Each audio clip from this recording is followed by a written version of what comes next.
نحمده ونصلي ونسلم على رسوله الكريم وعلى آله وأصحابه وأهل بيته وذريته أجمعين. أما بعد فأعوذ بالله من الشيطان الرجيم. بسم الله الرحمن الرحيم. ولله العزة ولرسوله وللمؤمنين ولكن المنافقين لا يعلمون. صدق الله مولانا العظيم وصدق رسوله النبي الأمين الكريم. الصلاة والسلام عليك يا سيدي يا رسول الله.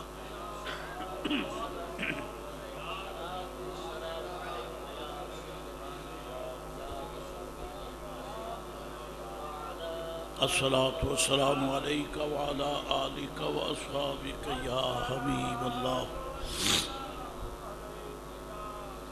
الصلاة والسلام عليك وعلى آلك وأصحابك يا حبيب الله.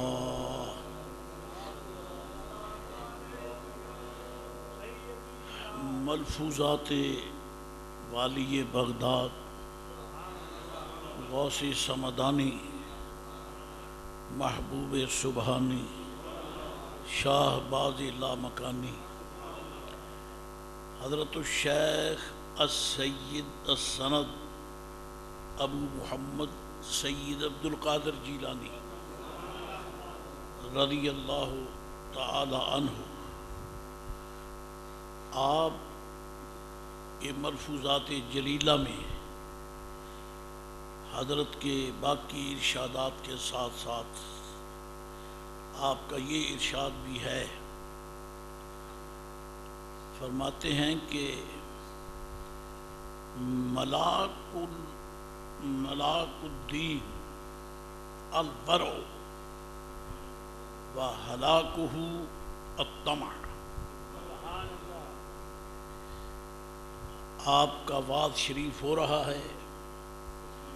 علماء صلحاء اہل اللہ مقربین مخلصین اکابر اسلام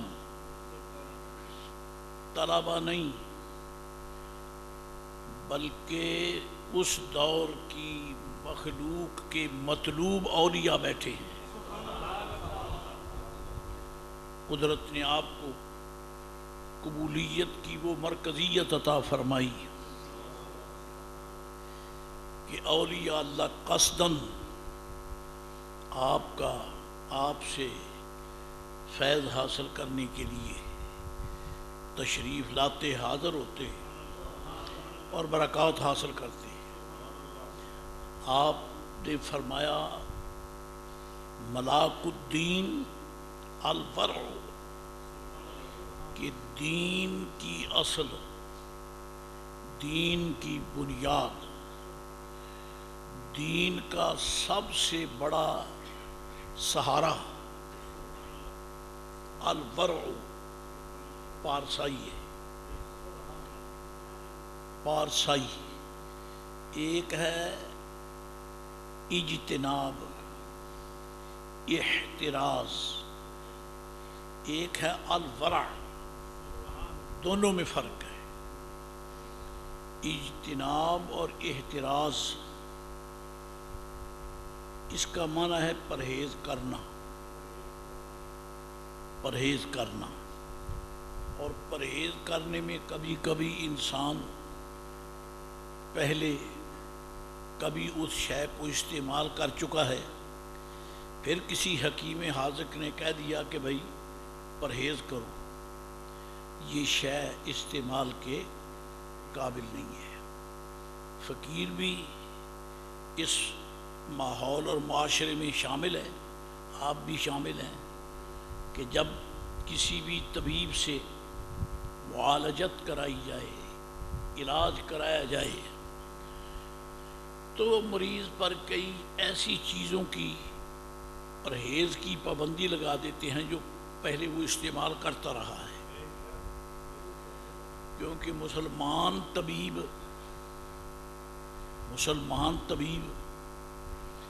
مریض کو حرام سے تو روکے گا ہی نہیں، کیونکہ اس سے تو نبی پاک نے روک دیا علیہ السلام، اس سے تو سرکار نے روک دیا، اور قرآن پاک نے فرما دیا کہ وما نہاکم عنہ فانتہوا، کہ رسول پاک علیہ السلام نے تمہیں جس چیز سے روک دیا ہے اس سے رک جاؤ۔ اب سرکار کے روکنے کے بعد طبیب کو یہ کہنے کی ضرورت ہی باقی نہیں کہ شراب نہ پینا، زہر نہ کھانا، حرام نہ کھانا۔ یہ تو اللہ کریم کے محبوب پاک علیہ السلام نے اپنی امت پر شفقت کرتے ہوئے پہلے ہی روک دیا ہے، پہلے ہی روک دیا ہے۔ یہ ہے اجتناب کا معنی ہوتا ہے کہ وہ شے کوئی کبھی استعمال کرتا رہا ہے، ہوتی ہے، لیکن بعض مقامات پر دین کا مزاج لطیف و نفیس جو ہے وہ اس شے کو برداشت نہیں کرتا، لہذا اس سے پرہیز کیا جاتا ہے۔ اس کی مثالیں دینے کی ضرورت نہیں ہے، لیکن اتنا تو کہہ سکتے ہیں کہ اللہ توفیق دے، آپ الحمدللہ نماز پڑھنے کے لیے تشریف لائے، یہ فقیر بھی حاضر آیا، رب کریم جل مجد العظیم نے توفیق عطا فرمائی، اور آپ باوضو تشریف لائے، پاکیزہ لباس پہن کے آئے۔ اب ہم بعض ایسی چیزوں کو چھوڑ دیتے ہیں جو کبھی استعمال کے لائق تھیں، لیکن اب نہیں استعمال کرتے۔ مثلا عید کا دن ہے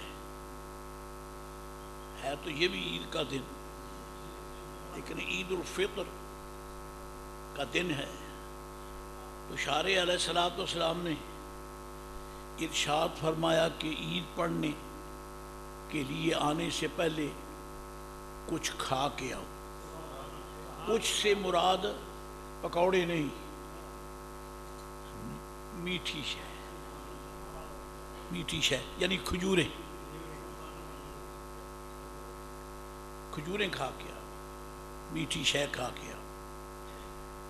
3 کھجوریں ہو جائیں، 5 ہو جائیں، کھائی جا سکتی ہیں، سرکار علیہ السلام کا حکم ہے۔ اور اس میں اشارہ لطیف یہ ہے کہ حلال چیزوں کو تم نے روزہ رکھ کے چھوڑنے کی تمہاری عادت بن گئی ہے کہ اب تم حلال چیزوں کو بھی استعمال کرنے سے پرہیز کرتے ہو دن میں۔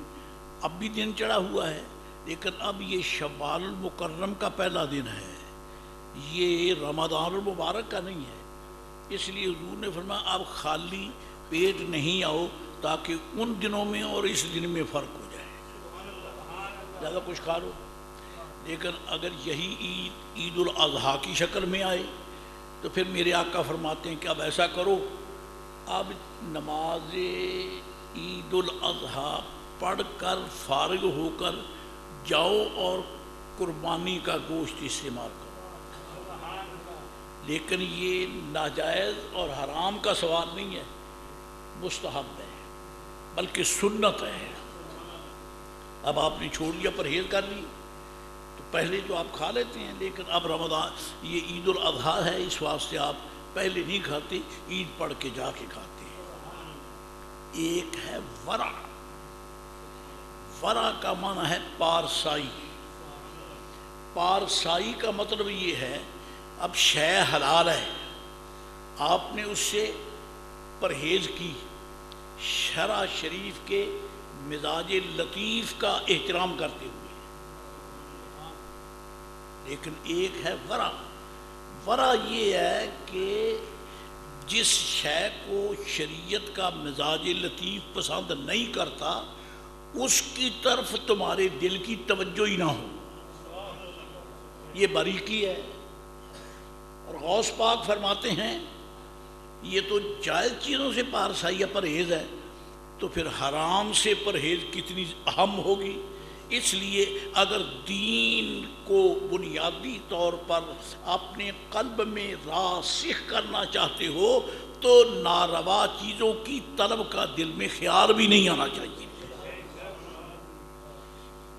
اگر ہم یہ کہتے ہیں کہ اولیاء اللہ کے کہنے پر یہ ہو گیا وہ ہو گیا، بالکل بجا، ان کے طلب پر کہنے پر وہ کچھ ہو جاتا ہے جو اسباب کی دنیا سے نہیں ہو سکتا، اسباب کی دنیا سے نہیں ہو سکتا، اللہ والوں کے اشارے سے ہو جاتا ہے۔ لیکن اس میں لوگ اعتراض کر جاتے ہیں کہ دیکھو صاحب یہ ایسے کیسے ممکن ہے، کیسے ممکن ہے۔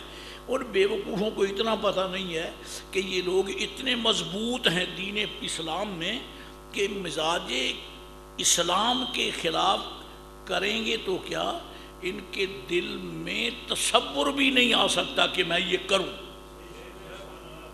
میں یہ کروں۔ ان کو محفل میں کوئی ایسا کام کرتے کیا دیکھے گا، تنہائی میں فرشتے بھی نہیں دیکھ سکتے، قدسیوں کو بھی تجربہ نہیں ہے کہ اللہ کے ولی نے تنہائی میں کوئی ناروا کام کیا، ناجائز۔ یہ ہے ورع، غوث پاک رضی اللہ، اور یہ تو غوث ہیں، اب تو غوث پاک ہیں، اب تو سید عبد القادر جیلانی مغیث الملہ ہیں، اب تو غوث پاک انسانوں کے بھی پیر، جنوں کے بھی پیر، فرشتوں کے بھی پیر۔ یہ اس وقت کی بات ہے جب پیر بھی نہیں ہیں، عالم دین بھی نہیں ہے، ابھی پڑھنے کے لیے جا رہے ہیں۔ آپ نے تو اس وقت ڈاکوؤں کو ڈاکے مارنے سے روک دیا تو بعد میں کیا حال ہوگا۔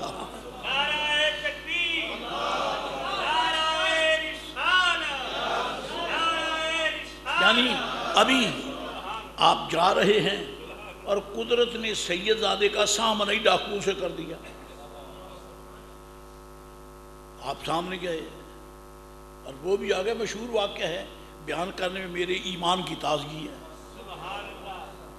وہ سامنے آ گئے، آپ نے بڑی حکمت کے ساتھ ایسا روکا کہ ان قدموں پہ کھڑے کھڑے ولی بن گئے۔ ایسا انداز تربیت، ایسا انداز کرم، اس لیے کہ یہ کسی مدرسہ کے معلم کی نگاہ نہ تھی، یہ حسنی حسینی سید اور رسول اللہ کے شہزادے کی نظر تھی۔ تو آپ نے سامنے آ گیا ڈاکو، روکا کسی کو نہیں، جو کچھ کرتا وہ کرتے رہے، آپ کو بھی آگے میاں صاحب زادے آپ کے پاس کچھ ہے؟ فرمایا ہے۔ میں کیوں کہوں نہیں ہے؟ یعنی چور سے ڈر کر یہ کہہ دوں میرے پاس کچھ نہیں ہے نا، آپ نے فرمایا ہے۔ چور کہنے لگا کہ نہیں، ہمیں تو دیکھ کر جن کے پاس ہوتا ہے وہ بھی مکر جاتے ہیں، اور یہ کہتا میرے پاس ہے، جھوٹ ہی بول رہا ہے معاذ اللہ۔ چور نے کہا نہیں، اس کے پاس کچھ ہے ہی نہیں، ایسے ہی کہہ رہا ہے، کچھ ڈیفرنس، کچھ امتیاز۔ یعنی چور نہیں مانا کہ اس کے پاس کچھ ہے، حالانکہ امی جان نے ان کو زیادہ سفر دے کر بھیجا تھا۔ ڈاکو کہتا نہیں، اس کے پاس کچھ نہیں ہے۔ اگر غوث پاک کی دولت سے انکار کرے تو ڈاکو، اور مانے تو سنی۔ قسم بخدا آج تک کسی سنی نے نہیں کہا کہ غوث پاک کے پاس کچھ نہیں ہے، غوث پاک کے پاس سب کچھ ہے، سب کچھ ہے۔ آپ کہہ رہے ہیں، آپ کہہ رہے ہیں کہ میرے پاس ہے، اللہ اکبر، یہ ہمارے اکابر کی دولت ہے۔ دنیا ڈاکوؤں کو دیکھ کر ہو بھی تو چھپا لیتی ہے، اور یہ ڈاکوؤں کو دیکھ کر ظاہر کرتے آ جاؤ لوٹ لو، میں لے کے آیا۔ اس میں اصل راز کیا ہے؟ وہ چند اشرفیاں دولت نہیں ہے، دولت وہ خزانہ ہے جو محمد عربی کے دین کی شکل میں ان کے دل میں موجود ہے۔ آؤ تو صحیح ذرا، آؤ تو صحیح، لوٹو تو صحیح، پتہ چلے گا کہ لوٹنے والا کون ہے۔ ڈاکو لوٹتے ہیں نا، عبد القادر جیلانی لوٹتا ہے۔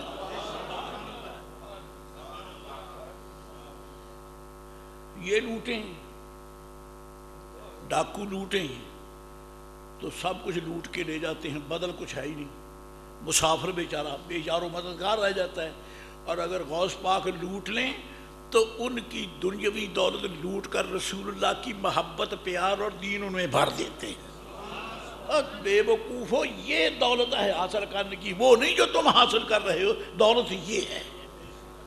تو ابھی تک تو آپ بغداد شریف میں پہنچے نہیں ہیں، لیکن یہ ناجائز ناروا معمولات سے روکنے کی بنیاد رکھ دی۔ تو اب یہ دیکھ لیں کہ جن کی ابتدا ایسی ہے ان کا عروج کتنا بڑا ہوگا، ان کا عروج کتنا بڑا ہوگا۔ حضرات گرامی،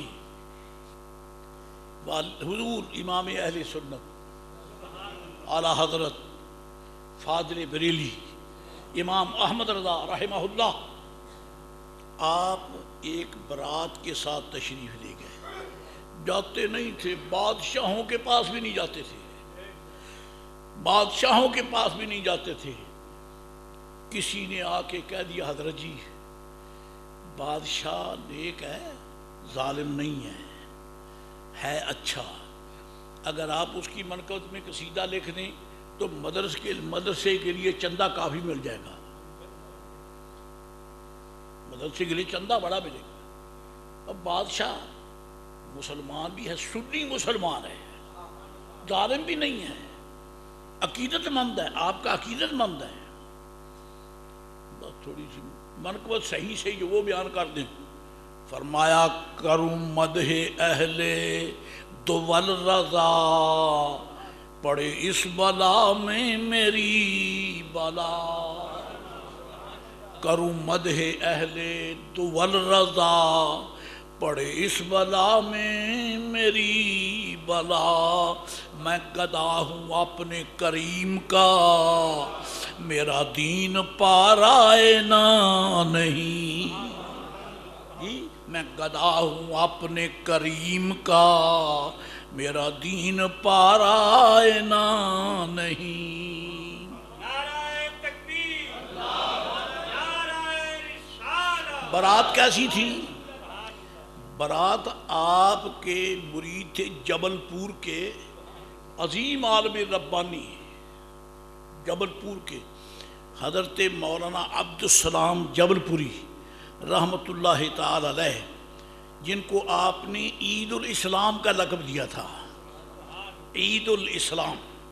اور ان کے صاحبزادے جو تھے نا، وہ یعنی ابا حضور بھی حضرت کے خلیفے، صاحبزادے بھی، ان صاحبزادہ صاحب کی برات تھی۔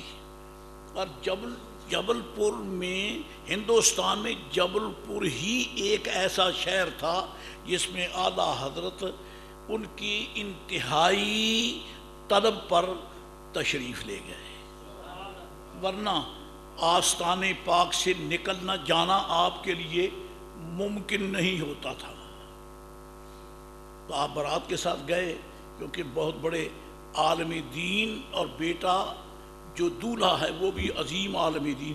خدا جانتا ان کی پشت پر ہاتھ رکھنے سے اس نوجوان نے پھر بعد میں دین میں کتنی عظیم خدمات انجام دی۔ اور ایک کانفرنس میں، وہ کانفرنس جو کہ عبد القادر مادر پدر آزاد نے منعقد کی تھی، جو کہ کانگریسی ملا تھا، اس کی سٹیج پر کھڑے ہو کر حضرت کے اسی خلیفہ نے وہ دھجیاں بکھیری ان کانگریسیوں کی کہ منہ بند کر دیے ان سب کے۔ اور جب حضرت اعلیٰ کو اطلاع پہنچی، سینے سے لگایا، فرمایا بیٹے نے خوب کام کیا ہے، خوب کام کیا ہے۔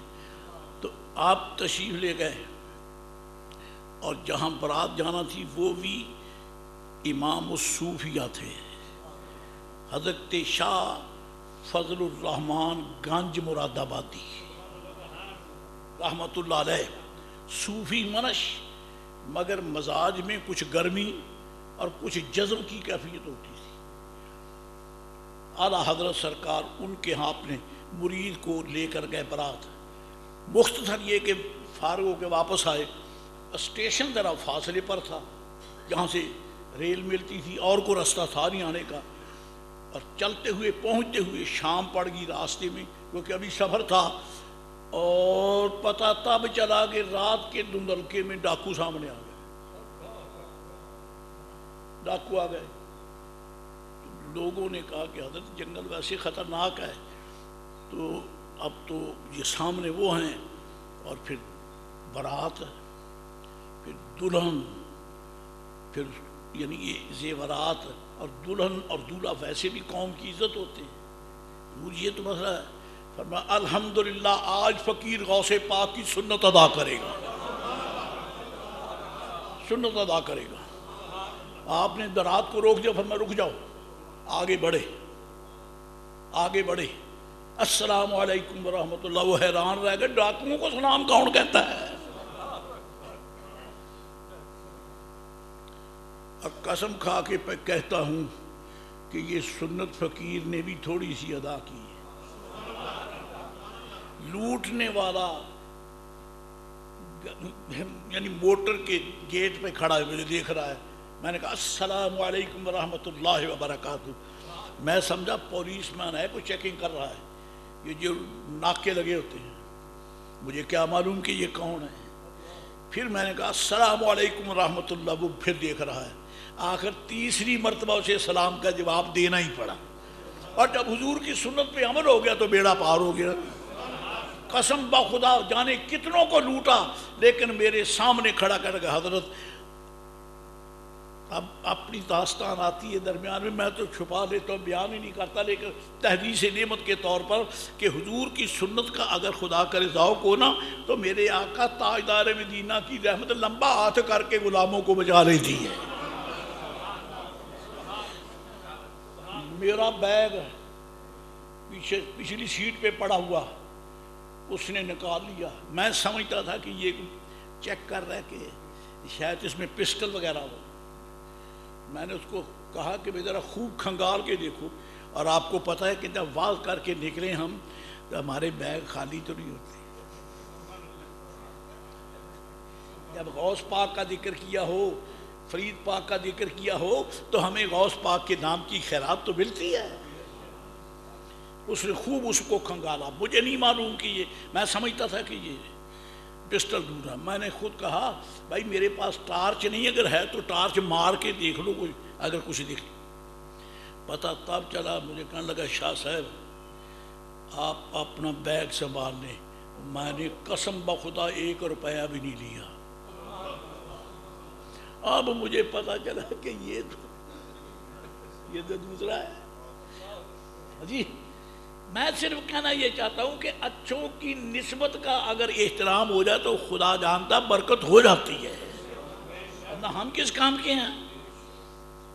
غوث پاک آگے بڑھے، السلام علیکم، فرمایا کہ اللہ کے بندو سنو، تمہارے علاقے کی ایک عظیم ولی ہیں شاہ فضل الرحمن گنج مراد آبادی، ہم ان کی بچی کو کا نکاح لے کر جا رہے ہیں، یہ برات جو ہے ان کی بچی کے لیے آئی تھی، اور وہ جاری ہے، وہ صاحبزادی اس ولی کی صاحبزادی وہ دلہن ہے، اور یہ برات لے کر جا رہی ہے۔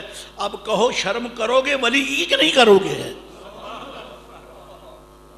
اب ایک بات کہہ دوں، چور چور صحیح، ڈاکو ڈاکو صحیح، پر ولیوں کا احترام کرتے ہیں۔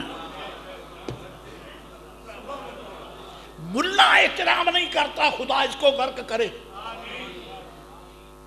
چور پھر بھی شرم کر جاتا ہے، چور کے سامنے لو میں آپ کو سناتا ہوں جی، خیر دی اللہ والوں نے تو کیوں نہ سنا ہے۔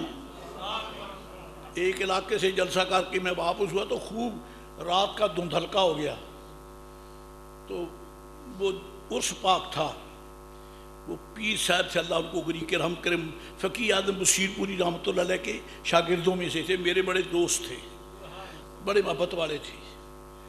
تو جب میں چلنے میں نے کہا جناب دعا فرمانا، ذرا سفر ایسا ہے، سفر ذرا دعا کرنا، خیریت سے پہنچے۔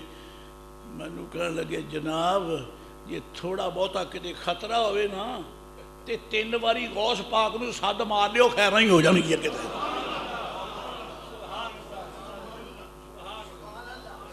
نادِ ثلاث مرات یا غوث العظم عجب، اغثنی یا عبد القادر، اغثنی یا عبد القادر، اغثنی یا عبد، قسم کھا کے کہتا ہوں یہ اپنا لیا کرو خیر رہے گی۔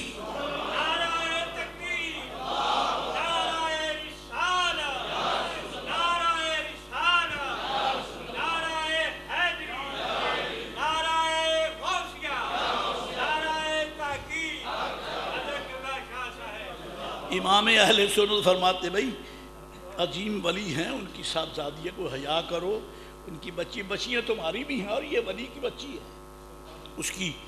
اس کی برات ہے اور ہم لے کے جا رہے ہیں۔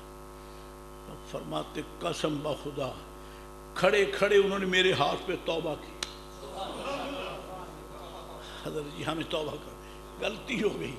انہیں کیا معلوم تھا کہ تمہارے سامنے دنیا اسلام کا شیخ کھڑا ہے، تمہیں کیا پتہ ہے کہ یہ ایسا پیر ہے کہ مدینہ کے تاجدار، مدینہ شریف کے رہنے والے علماء، صلحاء، محدث، محسن ان کے مرید ہیں، یہ وہ لوگ ہیں جی، والی بغداد کے ارشادات کے امین۔ حضور نے فرمایا ملاک الامر الورع وہلاکہ الطمع،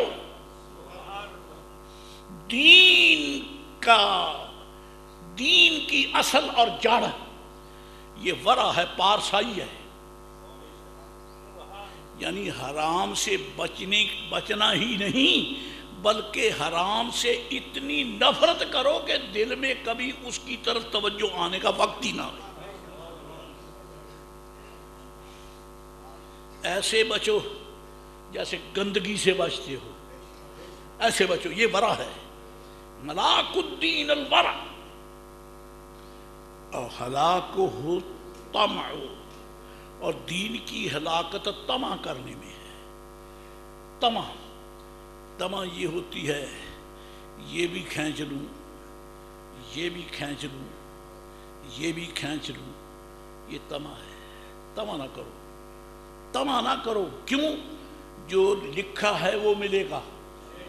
میرے غوث پاک اشارہ سمجھے، غوث پاک کا جو لکھا ہے ملے گا۔ تو دفتر میں بیٹھا ہے، تو افسر ہے، تو جج ہے، تو وکیل ہے، تو بہت بڑا ایڈمنسٹریٹر ہے، تو بہت بڑا ٹریڈنگ سینٹر کا مینیجر ہے، تو بڑے منصب کا افسر ہے، اپنی ڈیوٹی ادا کرتے ہوئے طمع نہ کرنا۔ طمع کرو گے تو ظلم کرو گے، ظلم کرو گے تو حرام کھاؤ گے، حرام کھاؤ گے تو مصطفیٰ کے در سے دھکا مل جائے گا۔ پھر کیا کرو؟ طمع نہ کرو، کیوں؟ جو لکھا ہے وہ مل جائے گا۔ دل پکا کرو، جو لکھا ہے ملے گا، جو لکھا ہے وہ ملے گا، اور جو قدرت نے نہیں لکھا 1000 جتن کرو منہ کاڑا ہوگا، ملے گا بھی نہیں، حرام بھی ارتکاب کرو گے، خدا کے بھی مجرم، رسول اللہ علیہ السلام کی بھی مجرم۔ حضرت عبداللہ ابن مسعود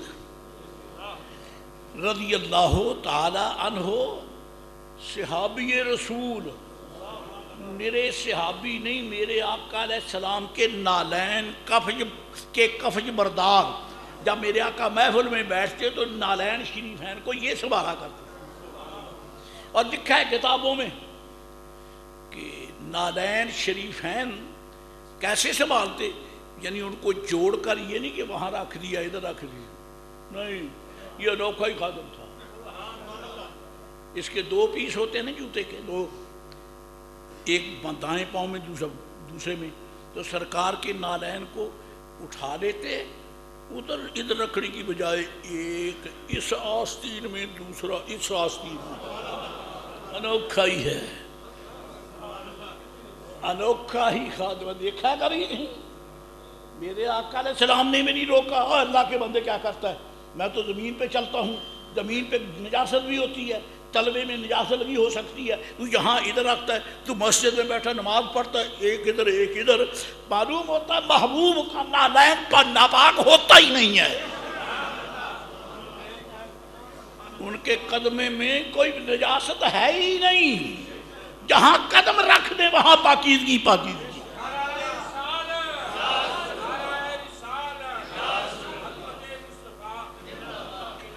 یار وہ کعبے کو پاک کر دیں, باقی تو بات ہی اور رہ گئی. وہ تو کعبۃ اللہ کو بھی پاک کر دیتے ہیں. ایک نالین پاک کا حصہ ادھر, دوسرا. اب آگے فقیر کا اپنا ذوق ہے, سن لو تو ٹھیک ہے, نہیں تو میں آگے چلتا ہوں. اچھا ہو جانا چاہیے. چلو میرا ذوق یہ ہے. اکثر میں نے دوستوں کو دیکھا, یہ حافظ جی بھی ایسے بیٹھے ہیں, اور بیٹھ ٹھیک ہے, میں نے اعتراضاً نہیں کہا, بطور ذلیل کہا. ایسے بیٹھتے ہیں کہ نہیں بیٹھتے؟ بیٹھتے ہیں نا. اب ابن مسعود بھی بیٹھتے, ایسے ہی بیٹھ جاتے. ایسے کیا بیٹھتے تھے, اس میں ایک پاؤں کا جوتا ایک ادھر ایک ادھر ایسے رکھا. تو بتاؤ مصطفیٰ کا نالین آ کہاں گیا ہے؟ سینے سے لگا کے رکھتا, صدقے ایسا نالین کے جو مصطفیٰ کے قدم چومتا ہے. اور احمد رضا بریلوی کا بھائی بولتا ہے, حسن رضا بریلوی فرماتے ہیں, جو سر پہ رکھنے کو مل جائیں نالے پاک کے حضور. جو سر پہ رکھنے کو مل جائیں نالے پاک کے حضور, تو پھر کہیں گے کہ ہاں تاجدار ہم بھی ہیں. پھر کہیں گے کہ ہاں تاجدار ہم. قسم با خدا زمین زرخیز ہو تو بوٹے خوب نکلتے ہیں, پھل خوب لگتے ہیں. حسن رضا بریلوی اپنے بھائی جان کے نگاہ کرم کے پروردہ ہے, تو پھر کہیں گے کہ ہاں تاجدار ہم بھی ہیں. اور مدینہ پاک کی گلی میں کھڑے ہیں اور فرماتے ہیں, یہ کس شہنشاہ والا کا صدقہ بٹتا ہے. یہ قیامت کا میدان ہے, قیامت کا میدان ہے, حشر برپا ہے, حشر بپا ہے. اور دل سے فرماتا ہے, یہ کس شہنشاہ والا کا صدقہ بٹتا ہے. پڑی ہے خسرووں میں یہ پکار ہم بھی ہیں. پڑی ہے خسرووں میں یہ پکار ہم بھی ہیں. آپ نے کبھی خیرات 11ویں شریف کا لنگر مانگا ہوگا, آپ نے کبھی دودھ پیا, کہتے مینو بھی. حضرت تعالیٰ فرماتے یہاں نبی بھی عرض کرتے مولا مصطفیٰ کا صدقہ مینو بھی.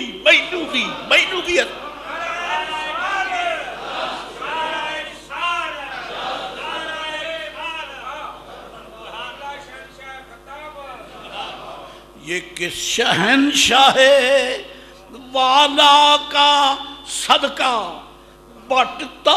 اب میں کیا کروں؟ صدقہ آپ جانتے ہیں, دیکھو کان پکڑے بیٹھا ہوں, لفظ بڑا پیار کا ہی بول گیا. حسن رضا نے بڑا پیار کا لفظ بول رہا ہے.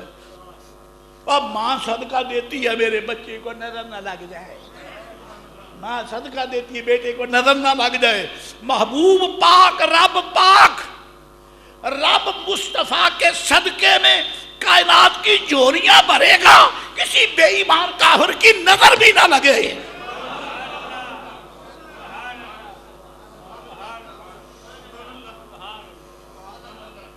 اب بات آگے بڑھے گی, بڑھے.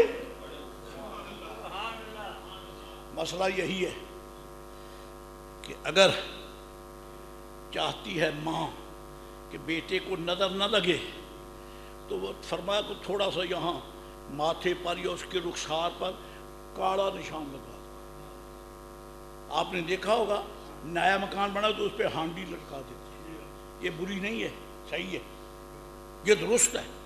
اگر آپ کا باغ پھلا ہوا ہے، آپ کی فصل خوب ہے تو ایک ہانڈی لٹکا دو۔ کیوں کہ بات جو بری نظر لگتی ہے نا، اس میں سے جو وہ یعنی اس کی نظر سے جو شعلہ نکلتا ہے نا، وہ بڑا موذی اور بڑا خطرناک ہوتا ہے، اور جب وہ نکلے گا اور آگے کالی ہانڈی نظر آ جائے گی تو وہ اس پہ وار کرے گی، تیری فصل بچ جائے گی، تیری فصل بچ جائے گی، تیری فصل بچ جائے گی۔ عزیزان گرامی قدر، یہ کس شہنشاہ والا کا صدقہ بٹتا ہے، پڑی ہے خسرووں میں بھی پکار ہم بھی ہیں۔ حضرت ابن مسعود، انہی کا ذکر تھا نا، نالین شریف ہیں یہاں، اور آپ کی پنڈلیاں کمزور تھی۔ بعض لوگ جبلی طور پر وہ زیادہ فرما نہیں ہوتے، کف مٹیریل ہوتا ہے، پنڈلیاں مبارک آپ کی کچھ کمزور سی تھی۔ بھائیوں میں لوگ جو تو ہوتی ہے۔ ایک دن کسی کام کے لیے درخت پر چڑھ گئے حضرت عبداللہ ابن مسعود۔ فار یور کائنڈ انفارمیشن، آنکھیں بند نہ کریں، آنکھیں اوپر کر کے سنیں ورنہ جا سکتے ہیں۔ میرے آقا کے حسن کا تذکرہ ہے اور آپ آنکھیں بند کیے بیٹھے ہیں۔ میں نہیں برداشت کرتا، جب میں اگر آپ آنکھیں نہیں کھولتے تو پھر میں منہ نہیں کھولتا۔ آپ مجھے کیوں ڈسٹرب کرتے ہیں؟ حضرات گرامی، پنڈلیاں مبارک کمزور تھی، پنڈلیاں۔ حدیث پاک کی کتابوں میں اسماء الرجال میں یہ واقعات لکھے، اگر کسی کو نظر نہ آئے تو میری بلا سے الحمدللہ ہم فقیروں نے دیکھے۔ درخت پر چڑھے، صحابہ کرام مسکرا اٹھے، پیار بھری بہت مسکراہٹ۔ فرمایا کیا بات ہے؟ عرض کی سرکار ابن مسعود کی پنڈلیاں پتلی سی کمزور سی ہیں۔ سرکار نے فرمایا بھائی تمہارے دیکھنے میں یہ پتلی سی ہیں، نیکیوں کے پلے میں قیامت کے دن اود پہاڑ سے زیادہ ان کا وزن ہوگا۔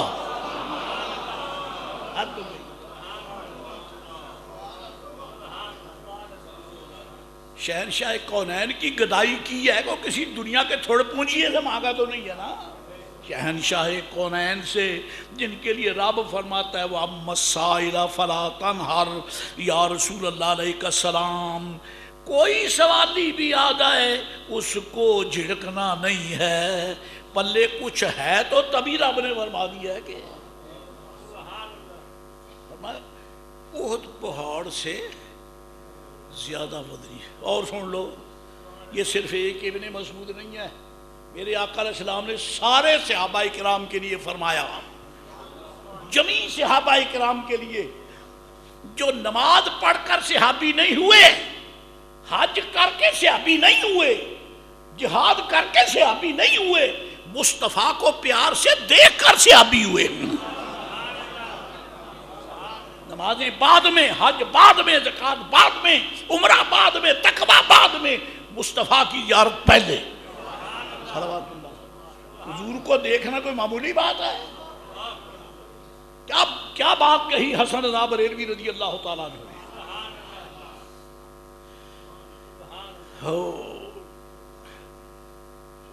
آپ بیان فرماتے ہیں الصلاۃ والسلام علیک یا رسول اللہ،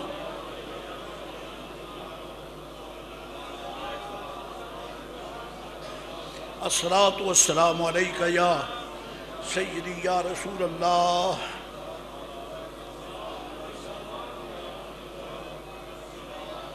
بڑی محبت سے دروشی، الصلاۃ والسلام علیک یا رسول اللہ، الصلاۃ والسلام علیک یا حبیب اللہ۔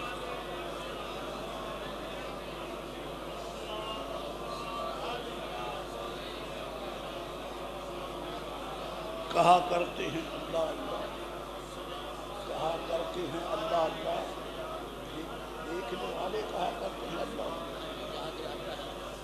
دیکھنے والے کہا کرتے ہیں اللہ اللہ۔ ابو جہل نہیں، کیونکہ اس بے ایمان کو تو نظر ہی نہیں آیا، ابو بکر کی بات کرتے ہیں، سرکار بلال کی بات کرتے ہیں، حضرت انس بن مالک کی بات کرتے ہیں، حضرت جابر بن عبداللہ کی بات کرتے ہیں، حضرت عبد الرحمن بن عوف کی بات کرتے ہیں، حضرت سعد بن ابی وقاص کی بات کرتے ہیں، سعد بن معاذ کی بات کرتے ہیں، سعد بن عبادہ کی بات کرتے ہیں، سعد بن ربیع کی بات کرتے ہیں، علی بن علی کی بات کرتے ہیں، عثمان غنی، حیدر کرار، علی شیر خدا، عثمان غنی، عمر فاروق، صدیق اکبر، ان کی بات کرتے ہیں۔ دیکھنے والے کہا کرتے ہیں اللہ اللہ۔ یہ اللہ اللہ حضور کو نہیں کہتے، استجاباً کہتے اللہ تیری شان کیا حسین ہے، اللہ تیری شان کیا حسین ہے۔ دیکھنے والے کہا کرتے ہیں اللہ اللہ، یاد آتا ہے خدا دیکھ کے صورت تیری، یاد آتا ہے خدا دیکھ کے صورت تیری۔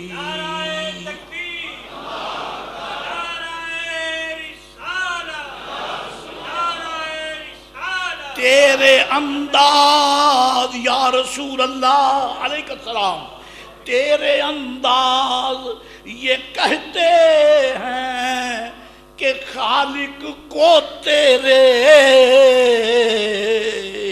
سب حسینوں میں پسند آئی ہے صورت تیری۔ پسند آئے کیوں نہ، بنائی جو آپ ہے جی، سب حسینوں میں پسند آئی ہے صورت تیری، کیوں نہ آئے، یاد آتا ہے خدا دیکھ کے صورت تیری۔ نوح علیہ السلام پہ کروڑوں سلام، 1000 سال کے لگ بھگ بعد کریں، مسلمان ہونے والے 80، میرے مصطفیٰ 23 سال بعد کریں، اور خطبہ سننے والے 1,24,000۔ یاد آتا ہے خدا دیکھ کے صورت تیری۔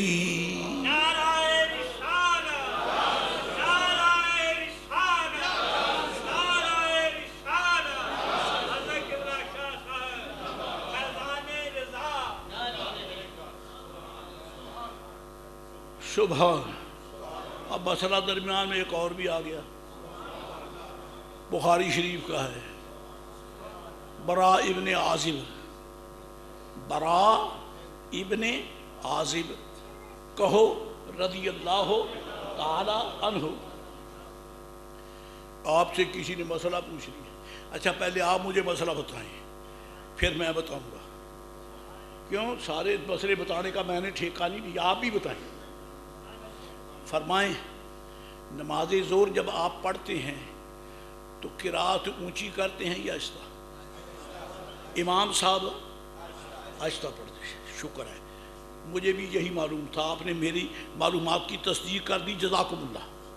اور جب عصر پڑھیں تو پھر بھی آہستہ، کیوں ایسا کیوں؟ آپ سیدھی کہیں گے، آپ سیدھی کہیں گے کہ چونکہ نبی پاک علیہ السلام نے اونچی آواز سے نہیں پڑھی، ظہر اور عصر میں فرضوں میں سرکار علیہ السلام نے اونچی آواز سے قرآن شریف نہیں پڑھا، لہذا ہم بھی، کیونکہ شریعت ان کی ہے۔ رب تو فرماتا فَقْرَؤُوا مَا تَيَسَّرَ مِنَ الْقُرْآنِ، محبوب قرآن شریف پڑھیں، حضور نے پڑھ دیا، اونچی پڑھو مدھم آواز میں پڑھو، رب نے نہیں کہا۔ رب نے نہیں فرمایا کہ کس نماز میں کیسی تلاوت کی جائے، اونچی پڑھی جائے، سری پڑھی جائے، یہ رب نے نہیں بتایا۔ مولا ہم پڑھتے تو ہیں لیکن کیسے پڑھیں؟ نماز میں اونچی آواز سے پڑھیں، مدم میں پڑھیں۔ فرمایا مجھ سے مت پوچھو، وما آتاکم الرسول فخذوہ، میرے مصطفیٰ سے پوچھ لو، جیسے پڑھا دیں پڑھ لو۔ ادا ان کی ہے، رضا میری ہے، حکم ان کا ہے، فیصلہ میرا ہے، جی قانون میرا ہے، زبان ان کی ہے۔ تو صحابی پر سوال ہو گیا، براء ابن عازب رضی اللہ تعالیٰ عنہ پر، حضرت جی ایک تو بتائیں، تابعین تھے نا پوچھنے والے، آپ لوگ فرماتے اور ہم تعمیل کرتے ہیں کہ زور اور عصر کی نمازوں میں جب فرض پڑھتے ہیں تو قرآن شریف اونچی آواز سے نہیں پڑھا جاتا، کیوں؟ حضرت براء ابن عازب نے فرمایا اس لیے نہیں پڑھتے کہ نبی پاک علیہ السلام اونچی آواز کی بجائے مدھم آواز سے پڑھتے تھے، مدھم آواز۔ تو انہوں نے پوچھا کیا حضور مدھم آواز سے پڑھتے تھے؟ کہا بالکل۔ تو فرمایا مدھم آواز تو سنی نہیں جاتی ہے نا، آپ کو کیسے پتا چلا کہ حضور پڑھ رہے ہیں؟ کیوں؟ سوال آیا کہ نہیں؟ قسم بخدا سوال کے پردوں میں حسن مصطفیٰ چمک رہا ہے۔ آپ کو کیا پتا؟ آپ نے کیسے معلوم کیا کہ نبی رحمت علیہ السلام زور اور عصر میں آہستہ آواز سے قرآن شریف پڑھتے ہیں؟ کیسے؟ صحابی نے یہ نہیں کہا کہ ہمیں حضور نے حکم دیا، فار یور کائنڈ انفارمیشن، یہ نہیں کہا کہ حضور علیہ السلام نے فرمایا کہ زور میں آہستہ پڑھو، عصر میں آہستہ پڑھو، یہ نہیں۔ کیا جواب دیا کہ آپ آہستہ کیوں پڑھتے ہیں؟ کیا حضور پڑھتے تھے؟ فرمایا ہاں حضور آہستہ آواز میں پڑھتے تھے، ظہر میں بھی اور عصر میں بھی۔ تو آپ کو کیسے پتا چلا کہ حضور پڑھتے ہیں؟ بہانے بہانے سے سرکار کے حسن کی باتیں ہو رہی ہیں، آپ کو کیسے پتا چلا؟ سنو، ایمان تازہ کرو۔ صحابی فرماتے برا کننا نعرف ذالک، کننا نعرف ذالک، ہم اس لیے معلوم کر لیتے تھے باضطراب لحیتہ،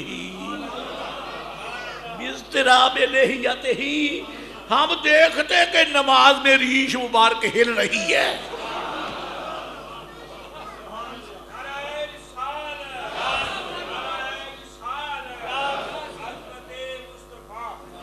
یہ اور ہی مسئلہ نہیں پڑا، یہ اور ہی مسئلہ ہو گیا۔ بھائی وہ یہ کہتے کہ ہمیں سرکار نے فرمایا، نہیں، کہتے ہمیں پتا چل گیا کہ حضور پڑھتے تو ہیں مگر مدھم آواز میں۔ حضرت جی کیسے پتا چلا؟ فرمایا ریش مبارک ہلتی تھی، ہمیں پتا چل گیا۔ اب ریش مبارک کے ہلنے کا پتا کیسے چلے گا؟ سجدے میں دیکھنے والے کو یا حضور کو دیکھنے والے کو؟ اگر حدیث شریف نہ ہو اور بیان کروں میری گردن حاضر ہے، لیکن اگر ہے تو بدبخت تو بکواس بند کر دو کہ ان کی سوچوں میں، ان کے تصور میں نماز نہیں ہوتی۔ پاگلوں، صحابہ کو دیکھ دیکھ کر نماز پڑھ رہے ہیں سرکار نے۔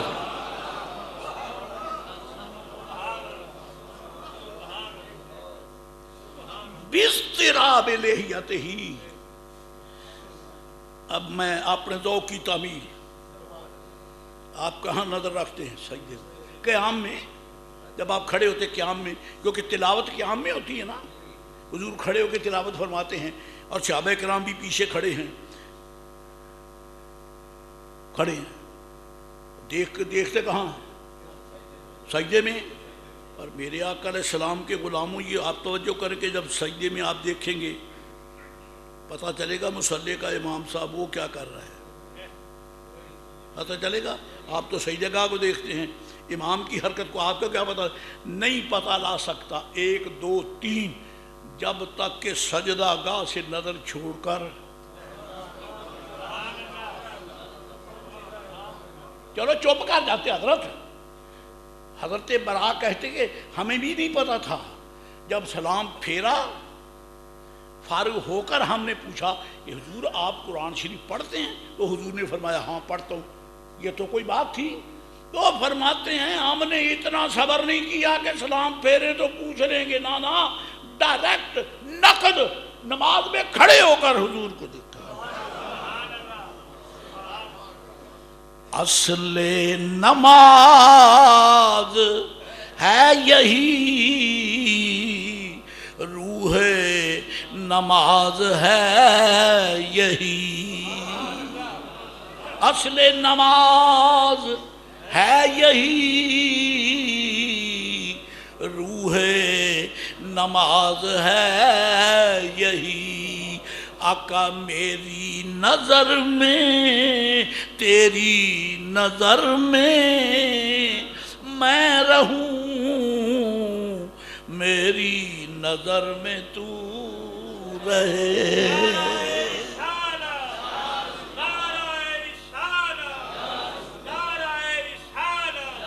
حضرات، حضرت ابن مسعود رضی اللہ تعالیٰ کی حدیث شریف کا ذکر خیر ہو رہا ہے۔ اتنا اعتماد تھا میرے آقا کو ابن مسعود پر رضی اللہ تعالیٰ عنہ، ایک دن فرماتے ہیں رضیت، سنیے،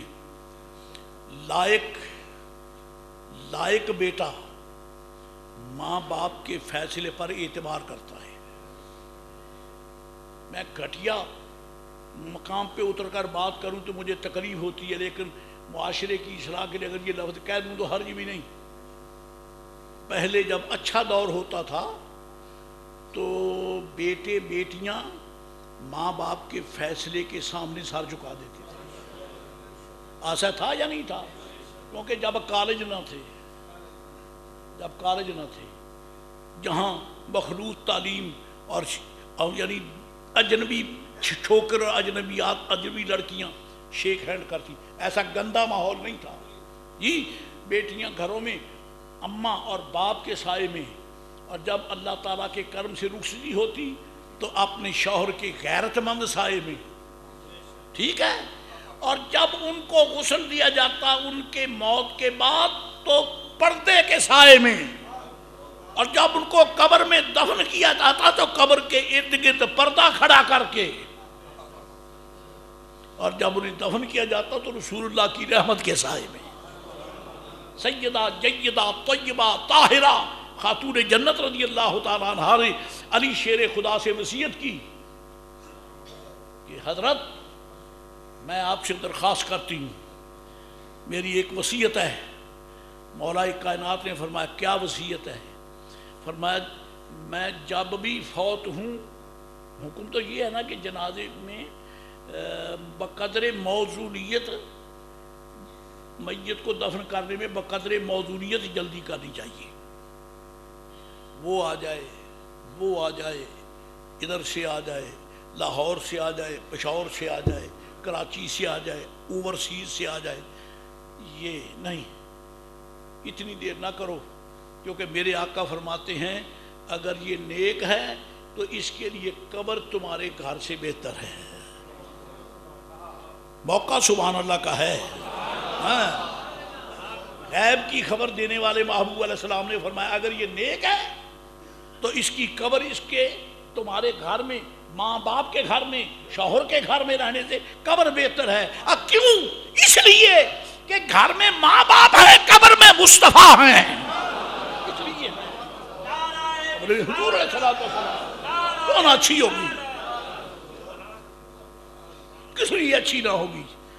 اور اگر یہ خدا نہ کرے برا ہے تو فرمایا شر تدعونہا عن اکتافکم، پھر یہ گندگی کی پوٹ ہے، اس کو جتنا بھی جلدی ہو سکے کندھوں سے نکالو، ڈالو قبر میں۔ بارہ موزونیت کے ساتھ جلدی کرنی چاہیے۔ سیدہ رضی اللہ عنہا نے فرمایا، مولا علی شیر خدا سے درخواست کی کہ حضرت میری وفات جب بھی ہو، دن میں بھی ہو، تو مجھے فوراً دفن نہ کرنا، کیونکہ حکم تو یہی ہے، لیکن فوراً دفن نہ کرنا، کیونکہ رسول پاک کی شہزادی کا جنازہ اٹھے، جنازے پر بھی غیر کی نظر نہ پڑے، غیر کی نظر شہزادی رسول علیہ السلام کے جنازے پر نہ پڑے۔ اور یہ تو دنیا ہے، حدیث شریف سن لو، میرے آقا نے فرمایا جب قیامت کا دن ہوگا، پرسرات سے جب تم گزرو گے تو یکا یک اللہ کا کوئی منادی ندا دے گا، او عرصہ معاشر میں کھڑے ہونے والوں، او پرسرات پہ کھڑے ہونے والوں، غضوا ابصارکم، آنکھیں جھکا لو، آنکھیں جھکا لو۔ کیوں؟ فَإِنَّ بِنْتَ النَّبِيِّ صلی اللہ علیہ وسلم تَمُرُّ عَلَى الصِّرَاطِ، مصطفیٰ کی شہزادی گزر رہی ہے پرسرات سے، آنکھیں جھکا لو۔ اور ہزاروں لاکھوں حوران بہشتی کا ہجوم، درمیان میں شہزادی سرکار۔ جی ڈاکٹر اقبال نے بہت نیکیاں کمائی ہیں، اس نے سیدہ کو بڑا عزت سے سلام کیا۔ ڈاکٹر صاحب حضور سیدہ رضی اللہ تعالیٰ عنہا کی منقبت پڑھتے ہیں، اور میں بتاؤں بیٹی کے 3 نسبتیں ہوتی ہیں، ایک تو بیٹی ہے، ایک یعنی بیوی ہے، تیسری نسبت ماں ہے، 3 ہی ہے نا۔ آؤ اقبال کہتا ہوں میں تمہیں بتاؤں ان کی کیا نسبتیں ہیں۔ نور چشم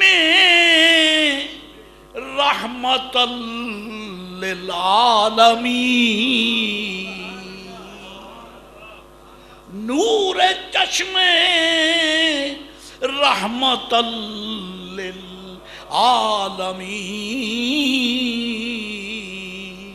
امام اولین و آخرین، اور بانوے تاجدار حل عطا مرتضی مشکل کشا شیر خدا۔ جی جب یہاں پہنچا تو اب اقبال بڑے سماڑے سے، بڑے اعتماد سے اور بڑا صبر کر کہتا ہے بتاؤں مادر قافلہ سالار عشق، ترجمہ نہیں ہوگا، دیئر از نو ٹائم، فارسی پڑھیں اور جانیں۔ مادر قافلہ سالار عشق، مادر مرکز پرکار عشق،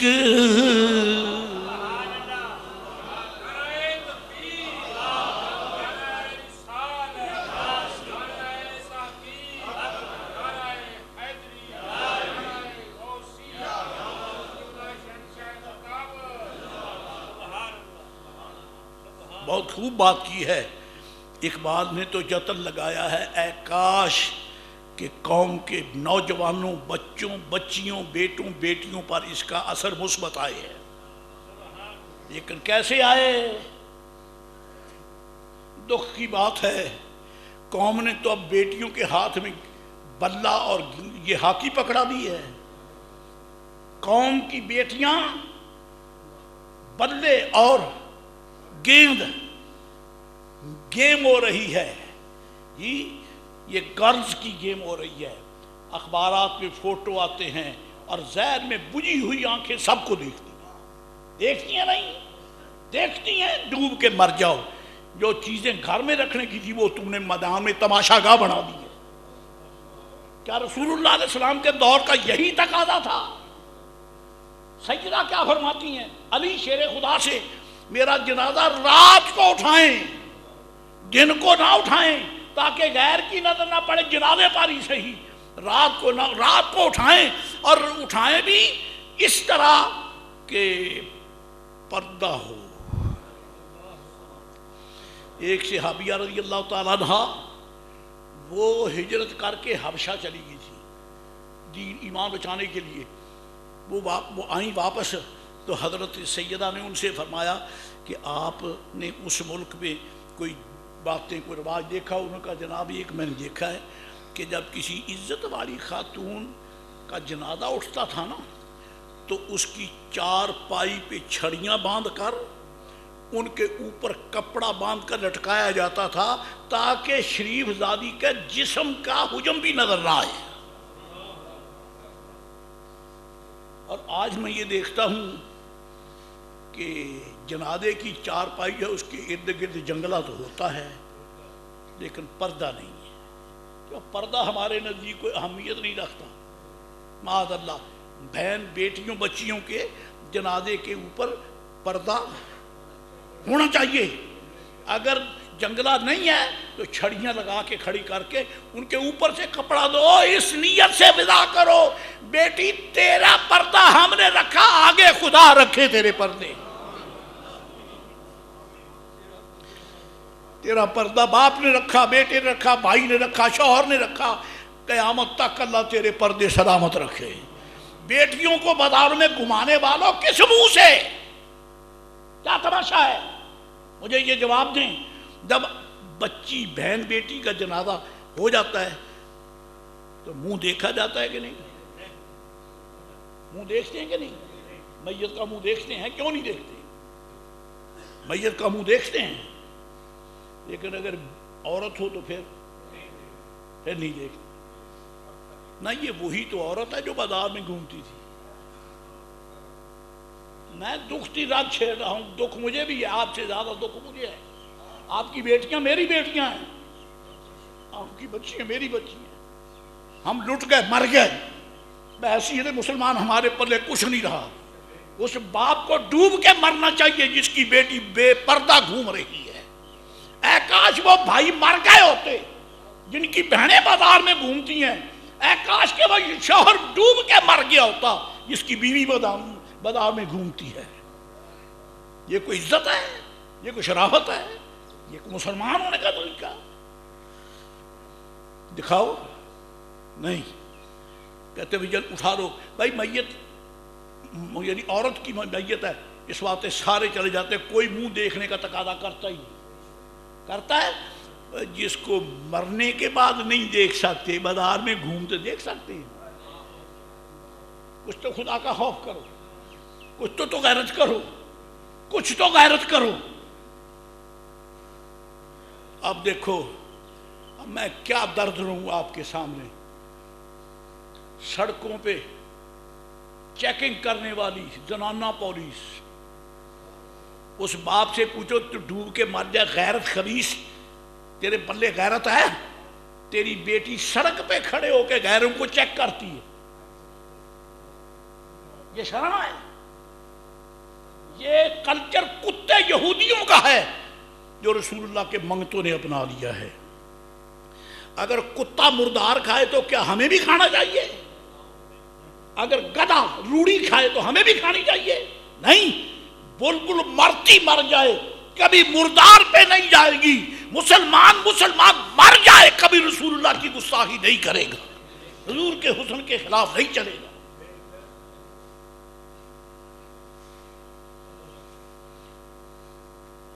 میں درد روتا کہاں چلا گیا. اللہ ہمیں مسلمان بنائے, مسلمانوں کا کلچر بنانے کی توفیق دے. اور پھر جب مسلمانوں کے ہاں شادی بیاہ ہوتی ہے تو پھر تو مسلمان لکھ کر دینے کو تیار ہوتے ہیں کہ ملا صاحب ایک ہفتے کے لیے ہمارے گھر میں اسلام نہیں ہے. جی خاص کر جب بارات آنے اور جانے کا وقت ہوا ہے, ہمارا گھر یہودیوں کا ہے, مسلمانوں کا نہیں ہے. آپ کو پتہ ہے مووی بنتی ہے, پتہ ہے مووی بنتی ہے. یار سیدہ رضی اللہ عنہا مولا علی شیر خدا کا نکاح سرکار پڑھائیں. علی شیر خدا مسجد میں ابھی نہیں آئے, سیدہ گھر میں ہیں اور میرے آقا نکاح پڑھا رہے ہیں. آنے کے بعد ہماری تیرا نکاح ہو گیا, حضور قبول ہے. مووی بناتے ہو. میں کیا کروں, بار بار لفظ بولوں, اے کاش وہ ڈوب کے مر گئے ہوتے جن کی بیٹیوں کی تصویریں بنتی ہیں، اور تصویریں کھینچنے والے وہ چھوکرے جو نیم ننگے ہوتے ہیں۔ مجھے آپ بتائیں، جو چھوکرے تمہارے گھر میں، مجھے کوئی ڈر تو نہیں ہے، گھروں میں یہی ہوتا ہے، جا کے عورتوں کی بچیوں کی مووی، اور جو شادی کا وقت ہے دلہن کے لیے، آخر کیا کہوں، لیکن نوجوان چھوکرے، کبھی کسی نے دیکھا کہ شلوار انہوں نے پہنی ہو، قمیض کھلے، شلوار نہیں، تنگ شرٹ اور تنگ پینٹ، جی جو لباس پہن کر مسلمان اپنی ماں کے سامنے نہیں جا سکتا، یہ بداری چھوکرے یہی لباس پہن کر تمہاری بیٹیوں کے سامنے جاتے ہے نہیں؟ مجھے کھڑے ہو کر جواب دو کہ قبر میں کیا جواب دو گے جب وہ پوچھیں گے تمہارا دین کیا ہے؟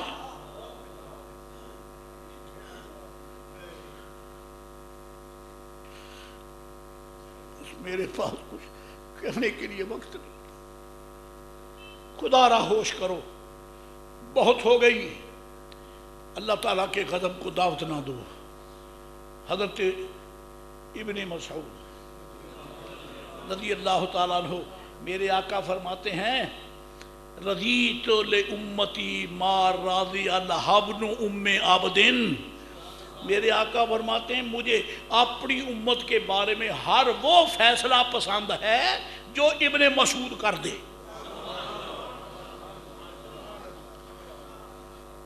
کتنا اعتبار ہے ابن مسعود پر، اللہ اکبر اللہ۔ اور یہ یاد رکھیں کہ ابن مسعود فقہ حنفی کے اساتذہ بھی سے ہیں۔ امام اعظم رضی اللہ تعالیٰ کی فقہ مقدس جو ہے وہ زیادہ ان روایات سے ہے جو ابن مسعود سے آئی ہے۔ جو روایت آپ کے سامنے پیش کرنا چاہتا تھا میں وہاں تک نہیں پہنچ سکا، بالا ابھی سر دس غوث پاک کا یہ ارشاد ہے، دین کی اصل پارسائی ہے اور دین کی ہلاکت طمع ہے۔ جو طمع کرے گا، طمع ہر اس خواہش کو کہتے ہیں جو ناجائز ہے، طمع ناجائز خواہش کو کہتے ہیں۔ ناجائز خواہش مت رکھو، دین بچ جائے گا، اور پارسائی اختیار کرو، دین پکا ہو جائے گا۔ فتویٰ غوث پاک کا ہے۔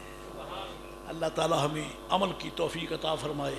وآخر دعوانا الحمدللہ رب العالمین وما علینا الا البلاغ۔